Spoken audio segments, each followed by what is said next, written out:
Hello and welcome to the Aussie Football Passport, your one-stop pod for updates on your favourite Aussie men and women who are playing their club careers abroad. I'm your host Alex, and this week we've got a lot of national teams news to get through. This includes our under-20 lads who played out their two group games, the Socceroo squad announcement for the upcoming friendlies with Canada and the USA, the announcement of the Junior Matildas squad for the upcoming Asian Cup qualifiers, and the under-23 men find out who their opponents are for the 2026 AFC Asian Cup. Then, of course, we have our usual updates from Clubland for our Aussies abroad. So let's get into the headlines.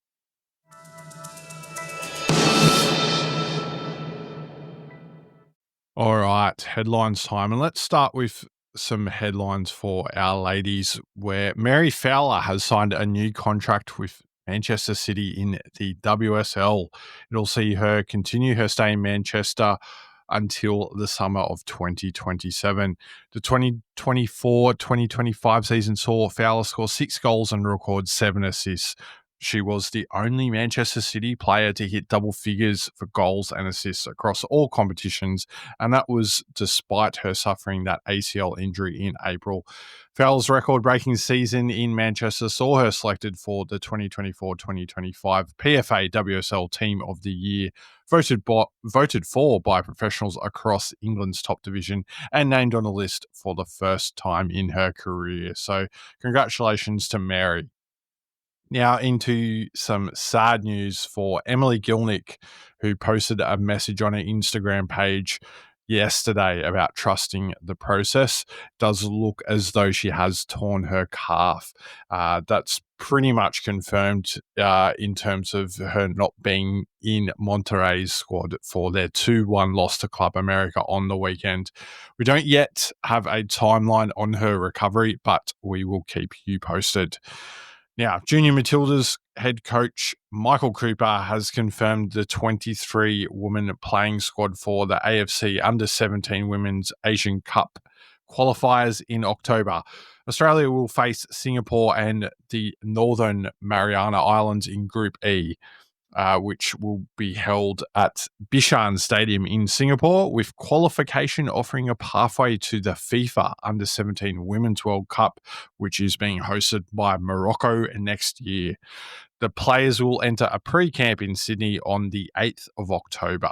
The AFC Under-17 Women's Asian Cup qualifiers will kick off on Monday, the 13th of October, with Australia opening its campaign against Northern Mariana Islands before facing host nation Singapore on the 17th of October.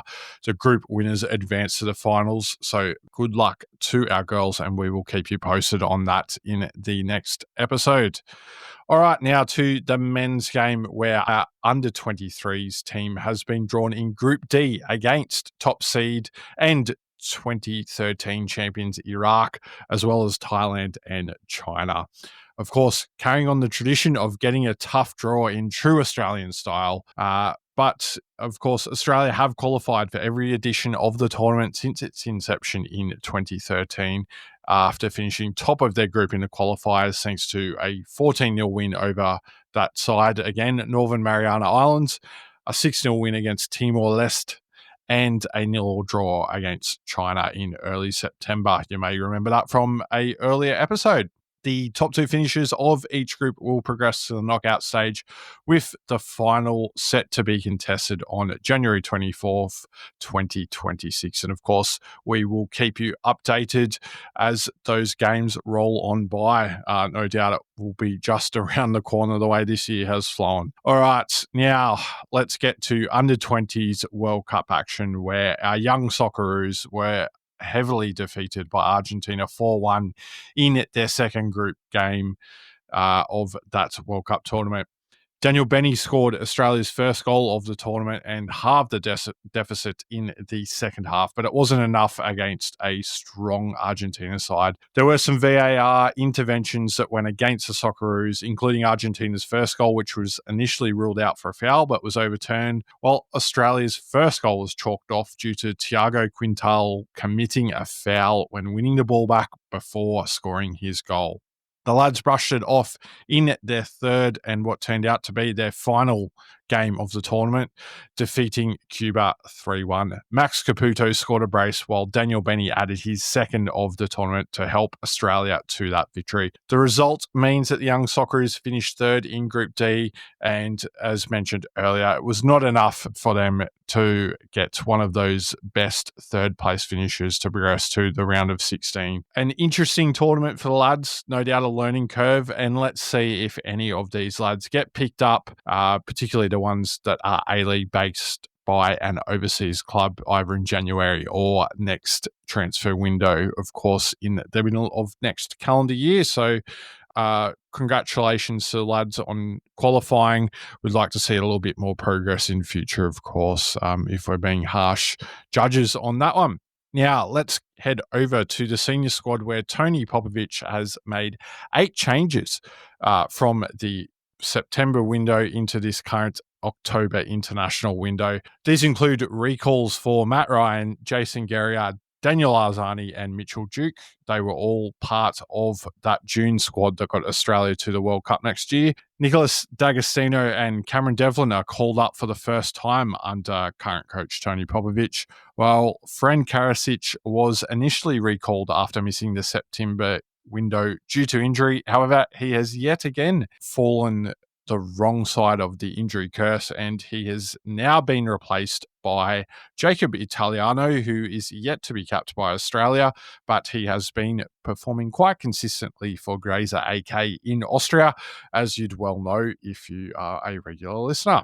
Now, for the bolter or the surprise selection, that is Alex Robertson, who, of course, is actively being courted by Peru as well.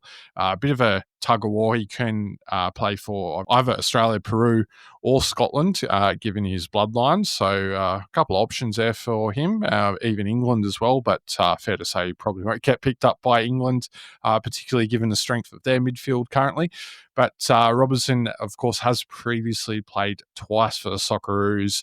However, even if he does play minutes in these friendlies, Peru can still select him in the future and he can switch allegiances because these games are friendlies and not competitive matches. So one that will continue to play out. No doubt Popper will make up his mind after this international window as to whether Alex Robertson has a green and gold future. Anyway, that is it for the headlines this week. We will move over to the weekly wrap in just a second.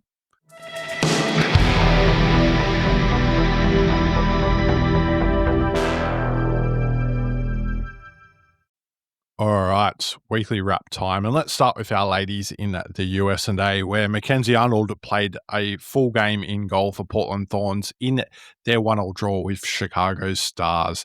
Caitlin Torpey was an unused substitute for the Thorns. Now to that weird other top-tier competition, but isn't the NWSL, the USL. Morgan Aquino, she started and played the full game between the posts for DC Power in their 3-2 loss to Carolina Ascent.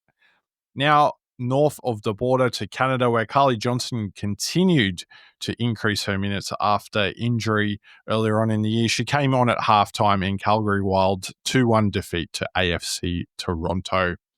Now, let's head across the Atlantic to Sweden, where Courtney Nevin played the full game and picked up a yellow card as her side Malmo went down 3-0 to BK Häcken in midweek. Avi Lewick was not in the matchday squad for BK Häcken in that one.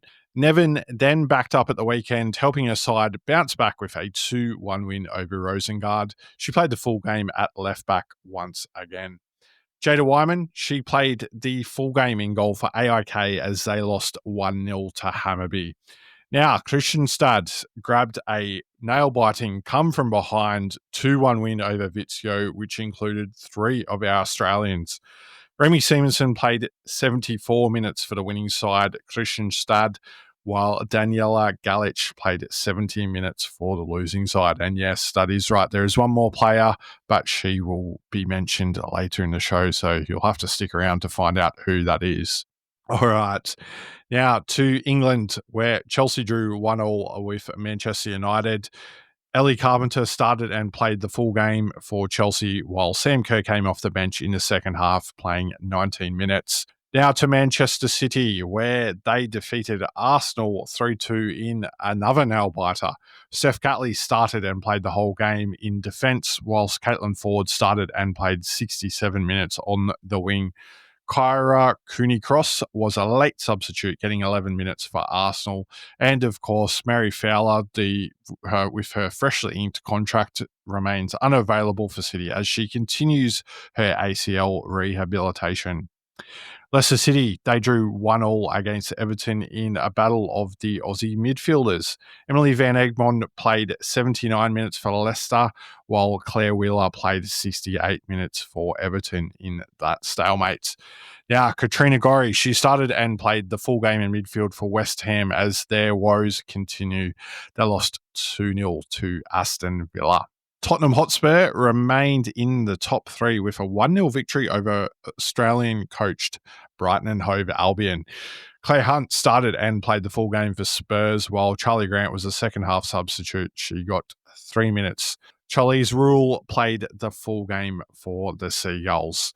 Now, Alana Kennedy, she was a stoppage-time substitute for London City Lionesses in their 1-0 win over Liverpool to round out the action in England. Now to Germany, where Eintracht Frankfurt defeated Karl Zeiss Jena 3-1, with a couple of Aussies being involved, making appearances off the bench in this one. Hayley Rasso got a whopping 1 minute for Frankfurt, whilst Anna Margraf played 24 minutes for Jena in that one. Jamila Rankin, she scored her first goal for TSG Hoffenheim as they defeated Hamburg SV 4-1. Jamila also played the full game in that one. Well done, Jamila, in scoring your first goal for your club as well. Alana Murphy, she played the full game for SC Sand as they belted Warbeven 7-1 in the German second division. So a nice way to round out the action there in Germany. Now to Italy, where Jessica Nash was at the heart of Sassuolo's defence, starting and playing 90 minutes, while Jacinta Galabadaracci was an unused substitute as their side kept Juventus to a 0-0 draw in a bit of an upset there. Of course, Juventus heavily favoured to win the Serie A Femminile this season. Now dropping down to the second division, where Chloe Berryhill, or Chloe Lagasso, as she used to be known, was part of the comfortable victory for Como 1907 over Frosinone. All right, that is it for the ladies this week. Let's head over to men's action. And let's start with championship action in the UK, where Cameron Burgess starred, playing the full game in Swansea City's 2-1 win over Blackburn Rovers in midweek championship action. The central defender made 16 clearances and a last man challenge to secure his side a narrow victory. Speaking of defenders, Lewis Miller played a full game for Blackburn in that one. He then backed it up on the weekend, playing in central defence yet again for Blackburn Rovers as they drew 1-1 with Stoke in league action. He made 6 clearances and 5 interceptions and looks like he's fitting into that centre-back role quite well for his new club. Now, going back to Cameron Burgess, he played a full game for Swansea at the weekend in their 3-1 loss to Leicester City. Adrian Segicic, he scored in the 79th minute of Portsmouth's 2-2 draw with Watford. Of course, Adrian's goal was the one that levelled the game. Nestori Irankunda, he played 35 minutes for Watford in that one and was absolutely furious when he was withdrawn by his coach, as were the Watford fans. There's some footage going around of Nestori taking it out on one of the seats on the bench and a poor drink pull as well. However, back to the game, Hayden Matthews was on the Portsmouth bench in that one. Now, at the weekend, Adrian Segicic was subbed on in the 64th minute as Portsmouth beat Middlesbrough 1-0 on Sunday. Hayden Matthews was on the Portsmouth bench and Sam Silvera was also on the Middlesbrough bench. Neither of them getting any minutes. But going back to midweek, Sam Silvera did actually get some game time. He came on in the 7th minute of Middlesbrough's 0-0 draw with Stoke City. Now, Back to Nestry, if you can keep track of all those changes there, apologies. There's a lot going on in the championship with these midweek and weekend fixtures. Nestry, he played 87 minutes for Watford as they beat Oxford United 2-1 on the weekend.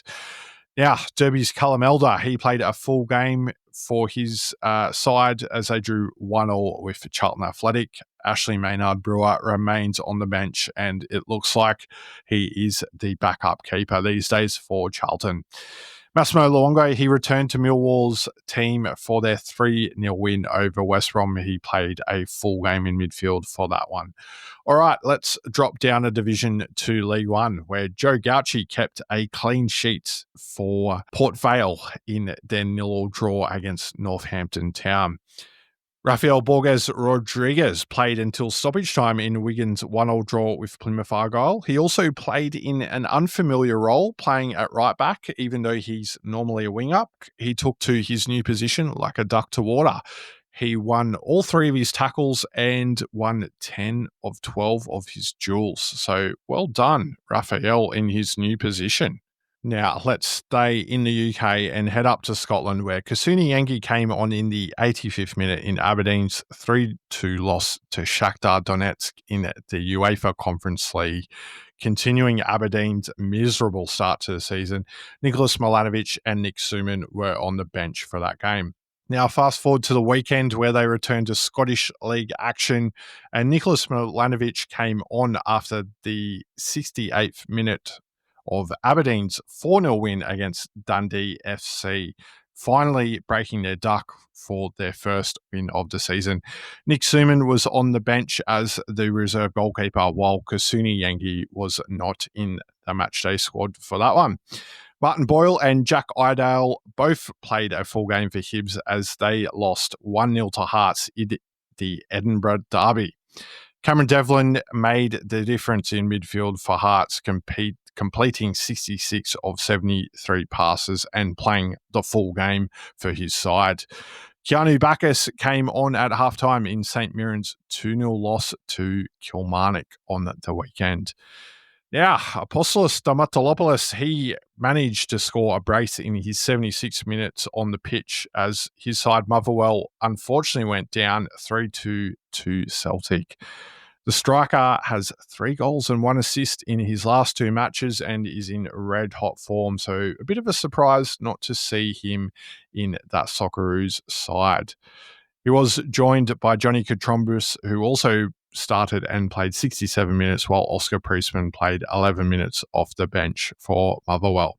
Rounding out the Aussie action in Scotland, Livingston and Dundee United played out a 1-1 draw with Teti Yengi playing 54 minutes up front for Livy and Zach Sapsford playing the full game for Dundee United up front. Also, Ryan Strain was on the bench for Dundee but did not see any minutes.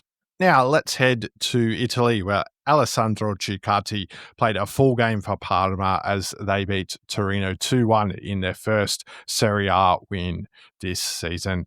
The defender was crucial at the back for his side, winning 7 of 8 aerial duels and making 4 blocks. He then backed up and played a full game for Parma as they went down 1-0 to Lecce on the weekend. Now to Germany, where Connor Metcalf was subbed on in the 71st minute for St. Pauli's 1-0 defeat to Werder Bremen. Still no update on Jackson Irvine's fitness at this stage either.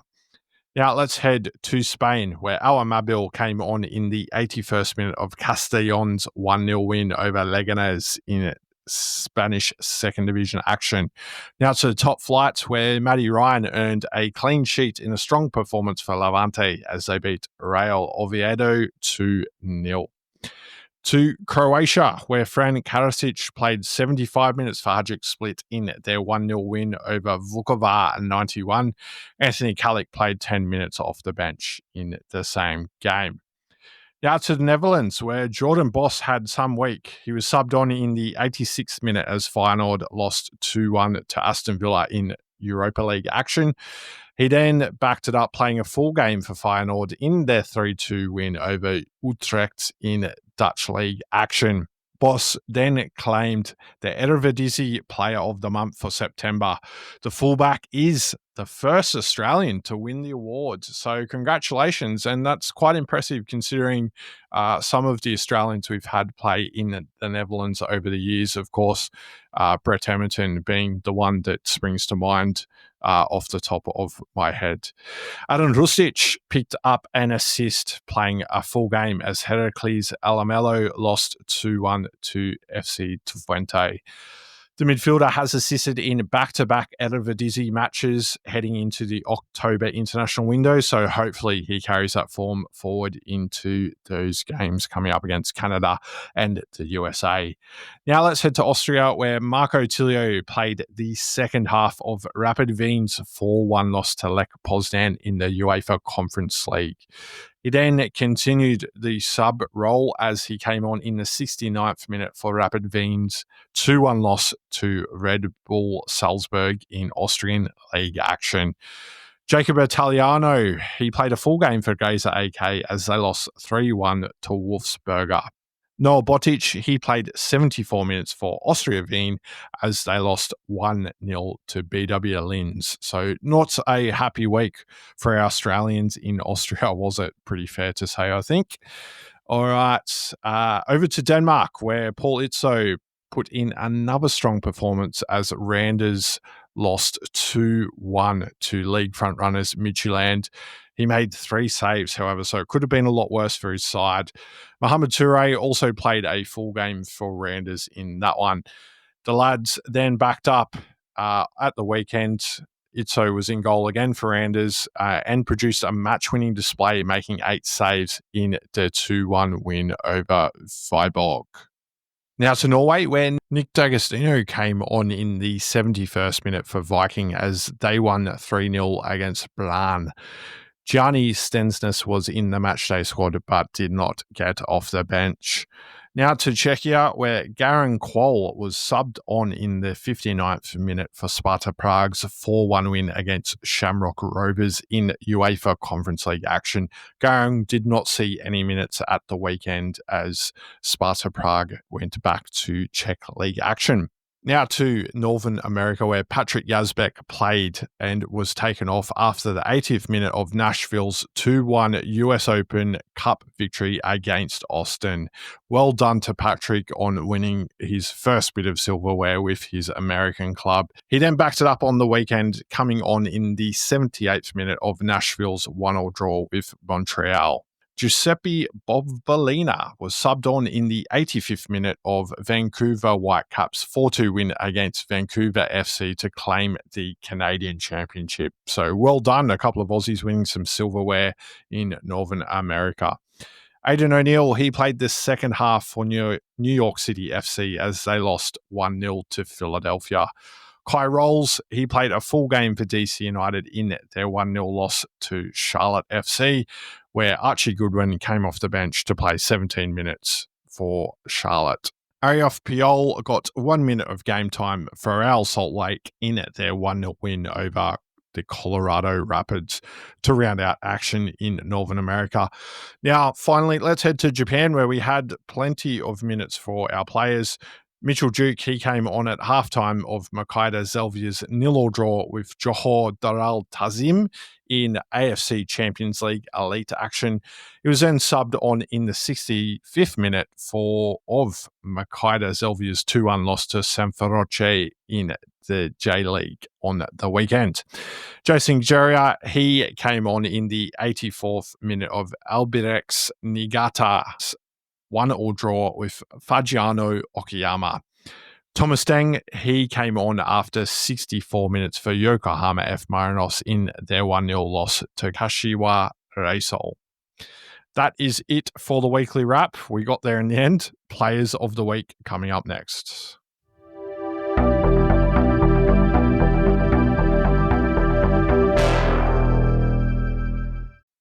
All right, players of the week. Let's start with our women's player of the week. And there were a couple to pick from this week with goals and assists happening for our ladies, which is great to see. However, this week's award goes to Amy Sayer as she played a crucial role in Kristianstad's 2-1 victory over Vitsio GIK. She scored and assisted, helping her side come from behind to get that 2-1 win. So well done, Amy, and long may that form continue. Now to our men's player of the week. This was a tough week to pick a winner for once. We had clean sheets, we had goals, we had assists, and even a player of the month award to pick from. But we've gone with Mohamed Touré's performance, particularly at the weekend. He scored and assisted in Rander's 2-1 win against Viborg before going off in the 84th minute, right in time to pull on that green and gold jersey and continue his goal-scoring form there as well. All right, well, that's it for another week of the Aussie Football Passport. I hope you enjoyed this episode. Make sure you follow us on social media. We are on X, Facebook, and Instagram, and we will continue to share as much news as possible going on with our Aussies abroad. Don't forget to leave a review of the show on whatever platform you are listening to this on. It will help people find the podcast. And just a reminder that once we get to 10 reviews, I'll look to put together some bonus episodes. So go on, leave that review. All right. Thanks for listening. I'll catch you in the next episode. Goodbye for now.